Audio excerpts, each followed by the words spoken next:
Staff Sergeant Daniel Carter never missed a call from home, not once, even in Afghanistan, even during patrols, because on the other side of those calls was his son. Daniel joined the U.S. Army at 19, small-town Texas boy. Big sense of duty. He believed in service, in sacrifice, in coming back home better than he left. Back home, his wife Emily held everything together. School lunches, homework, nightmares their son didn't understand yet. And every night, before sleep, their 8-year-old son Noah would ask, "Is Dad coming home soon?" Emily always answered the same way, "Soon." Daniel kept every voicemail, every laugh, every "I miss you, Dad," every shaky "Please come home safe."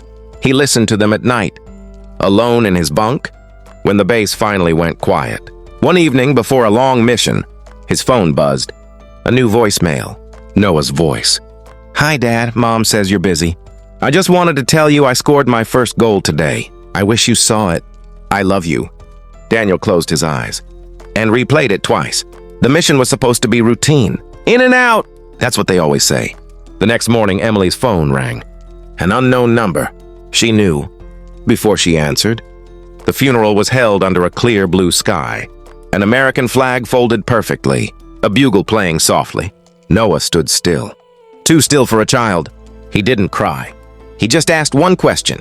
"Can Dad still hear me?" Years passed. Noah grew taller, quieter. Video created by Subedi1M Rock. On his 18th birthday, Emily handed him a small box. Inside was Daniel's old phone. "Your dad saved something for you," she said. That night, Noah plugged in his headphones and listened. Voicemail after voicemail. His own childhood voice. His mother's strength. His father's silence. Then he found the last saved note. Daniel's voice. "If you're listening to this, I didn't make it home, but I need you to know something. Being brave doesn't mean you're not scared. It means you love something more than your fear, and I loved you more than anything. Live a good life, son. That's how you honor me." Noah joined the Army a year later. Not because of anger, not because of revenge, but because he understood now. Some soldiers come home in uniform. Some come home in memories, and some live forever in a voicemail. Noah listened to that voicemail more than 100 times.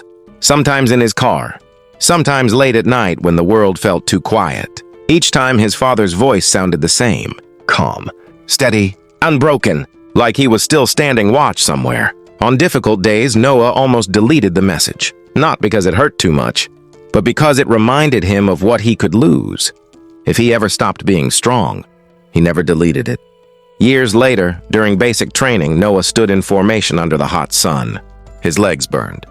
His shoulders ached.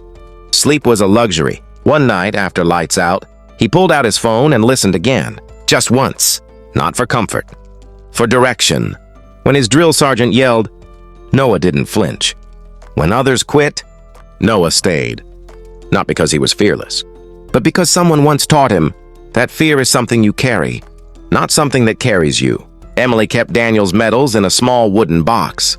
She never opened it often, but on quiet evenings, she would sit near the window and imagine Daniel walking through the door just one more time. She didn't cry as much anymore. She learned that grief doesn't disappear. It just learns how to sit quietly beside you. On Memorial Day, Noah visited the cemetery alone. He knelt down, placed his hand on the cold stone, and played the voicemail out loud. "I'm still here, Dad," he whispered. "I'm doing my best."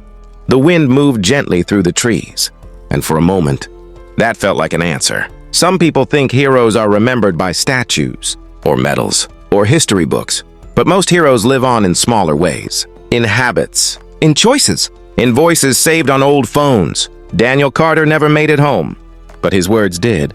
And every time Noah stands a little taller, every time he chooses courage over fear, that voicemail plays again, quietly, forever.